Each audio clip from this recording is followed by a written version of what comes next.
ओ इकडे गाडी पुढे गाडी और कैसा हो? और सुंदर क्या करता करती है हाँ आज जो वोटिंग का दिन था, शाम को 5:30 बजे टाइम खत्म होने के बाद वैसे कुछ गाड़ियाँ और कुछ लोगों का काफिला स्कूल के दूसरे गेट से अंदर गया। जो हमारे कार्यकर्ता ने देखा, हमारे जो उम्मीदवार थे उन्होंने देखा, हमारे उम्मीदवारों ने उसके ऊपर आक्षेप किया, अंदर क्यों गए हैं, किसने गए हैं। प्रशासन ने पूछने की कोशिश की, लेकिन संसद के माध्यम से कोई समाधान का उत्तर उनको नहीं मिला। और इसीलिए जब वो आरओ से पूछने गए तब उनके करीब 25 जनों का काफिला वहाँ पे अंदर खड़ा है, जिनके ऊपर कोई कार्रवाई नहीं हो रही है और विदाउट परमिशन वो अंदर गए हैं। और इसीलिए जब आरओ से पूछा, आरओ ने कोई जवाब नहीं दिया। और इसलिए जब आरओ पूछा गया, आरओ ने पुलिस को बता दिया, हमारे कार्यकर्ता को ऊपर लाठीचार्ज किया, विदाउट ऑर्डर लाठीचार्ज किया। उनके पास कोई ऐसे हमारे कार्यकर्ता कोई अनटूवर्ड एक्शन या कोई इसलिए नहीं कर रहे थे जिसके ऊपर वो लाठीचार्ज कर सके। लाठीचार्ज किया वो एक्सेप्टेबल नहीं है। इसके बावजूद हमने मांग की ये सब घटने की जांच सीसीटीवी कैमरे हैं उनको जांच किया जाए। जो लोग वहाँ पे इलीगल फंसे हैं उनको एफआईआर दर्ज किया जाए। इसके बावजूद आरोप माध्यम से वहाँ उनके ऊपर एफआईआर दर्ज किया जाए। और जो मुख्य निगरानी अधिकारी है कमिश्नर साहब, उनको बोला गया है पूरे प्रक्रिया जांच करने की कोशिश करें।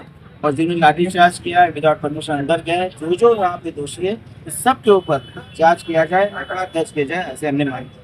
लाठीचार्ज क्यों किया गया? पुलिस क्यों लाठीचार्ज की? क्या ऐसी बात आ गई जो लाठीचार्ज की?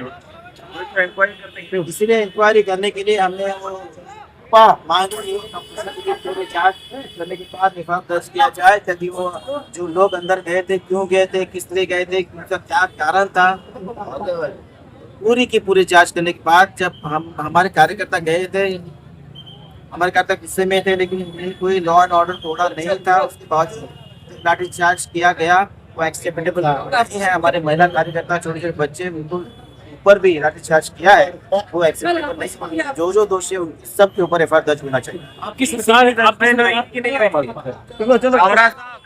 नमस्कार, आप देख रहे हैं पीपीपी न्यूज। मैं राकेश तिवारी। आज 15 तारीख इलेक्शन का दिन है और आज इलेक्शन के दिन में कई जगहों पर वसई विरार में मारामारी हुई।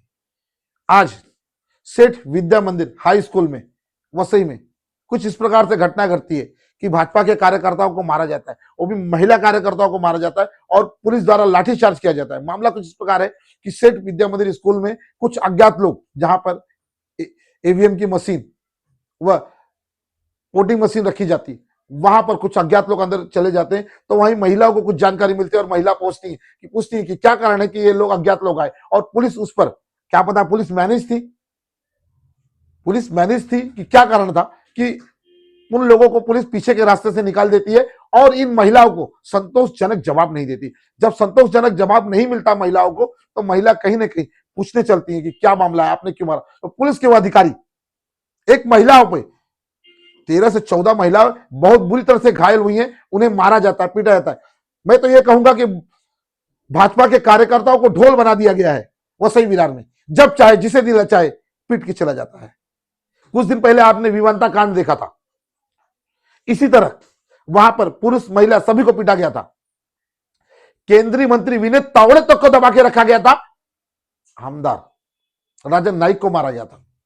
किस तरह से मनोबल बढ़ेगा भाजपा के कार्यकर्ताओं का जब दिन दहाड़े उन्हें मारा जाएगा। तो भाजपा के केंद्रीय मंत्रियों को सोचना चाहिए, राज्य में भाजपा की सरकार, केंद्र में भाजपा की सरकार, फिर भी भाजपा के कार्यकर्ता मार खाते हैं ढोल की तरह। और अगले बार की तरह यह मामला भी शांत हो जाएगा, कहीं न कहीं बड़े स्तर पर समझौता हो जाएगा और कार्यकर्ता इसी तरह मार खाते रहेंगे, अन्यथा भाजपा को कुछ ठोस कदम उठाने पड़ेंगे। दिखा और उसके बाद में कोई भी एक्सप्लेनेशन उनके पास नहीं था। और इसलिए जब उन्होंने पूछा कि क्यों आया है, हमारे सारे कार्यकर्ता इकट्ठा हो गए। यहाँ के निवडणूक जो अधिकारी थे उन्होंने पुलिस प्रशासन को साथ में लेके हमारे पूरे कार्यकर्ता और महिला कार्यकर्ताओं के ऊपर लाठीचार्ज किया है, जो निंदनीय है होना नहीं चाहिए था। काफ़ी महिला कार्यकर्ताओं को काफ़ी चोट लगी है। इसके बावजूद जब पूछा गया कि किसके परमिशन से आया है तो समाधानकारक उत्तर उनको नहीं मिल पाया, और इसलिए ये पूरे प्रक्रिया की जांच होनी चाहिए। वो काफिला अंदर क्यों आया, किस कारण से आया, ये पूरे का पूरा जो सस्पेक्ट है ये करने के लिए हमने मांग की है कि सबके ऊपर कार्रवाई होनी चाहिए। जो काफिला अंदर आया था जो विदाउट परमिशन था, सीसीटीवी जांच किया जाए। जो अनधिकृत रूप से यहाँ से अंदर गया सबके ऊपर गुना दाखिल किया जाए। जिन्होंने विदाउट ऑर्डर लाठीचार्ज किया है उस सब के ऊपर एफआईआर दाखिल किया जाए, और जो निवडणूक अधिकारी जिन्होंने ये पूरे प्रोसेस में गलती की है उस सब के ऊपर जांच की जाए, एफआईआर किए जाए। हमारे ऐसी मांग है। हम पुलिस कमिश्नर साहब, उसके साथ मुख्य निवडणूक अधिकारी कमिश्नर साहब दोनों से बात की है, और जल्द ही यहाँ की जो आरोप है एफआईआर दाखिल करने वाले। लाठीचार्ज क्यों किया गया? लोकतंत्र की हत्या नहीं है ये। लाठीचार्ज क्यों किया? हमारे जो कार्यकर्ता थे पूछने गए थे, जो 25 जनों का काफिला अंदर आया था, क्यों आया, किसके परमिशन से आया, क्या कर रहा है, इसको परमिशन किसने दी, तो समाधानकारक उत्तर उनको नहीं मिला। जब आरोप यहाँ पे आ गए, आरोप को हमारे कार्यकर्ताओं ने पूछा, लेकिन समाधान का उत्तर नहीं देने के बावजूद उन्होंने फिर पुलिस प्रशासन को पाचारण किया और उन्होंने लाठीचार्ज किया। तो इसमें कितने लोग घायल हुए, कुछ इंजर्ड हुए हैं, कुछ भर्ती हुए? काफी लोग इंजर हुए हैं, अभी काफी लोगों को हॉस्पिटल में लेके गए, प्राइमरी ट्रीटमेंट पर चल रहा है। यहाँ पे सस्पेक्ट ईवीएम भी बरामद हुआ है, ऐसा कहा जा रहा है। नहीं, ऐसे नहीं है। इस पूरे प्रक्रिया की जांच जो है वो सीसीटीवी कैमरे के साथ की जाए, ऐसे हमने मांग की है। और पुलिस प्रशासन और निवडणूक जो अधिकारी उन्होंने मांग जो की, हमने उस तरह से जांच कर रहे हैं। सर पण सर, हे कृत्य वारंवार होत असतात. विमानतळाला पण झाला, पण त्याच्यानंतर तुमच्याकडनं का कारवाई झाली नाही? केंद्रात सरकार तुमची आहे, राज्यात सरकार तुमची आहे, गृहमंत्री तुमचे आहे, आणि ही अशी काही परिस्थिती निर्माण होते, हे कुठेतरी हास्यास्पद वाटते.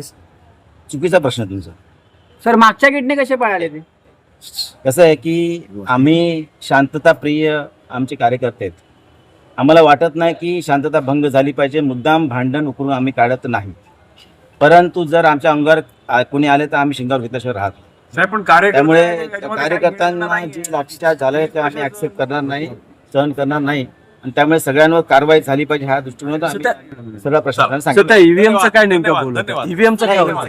धन्यवाद.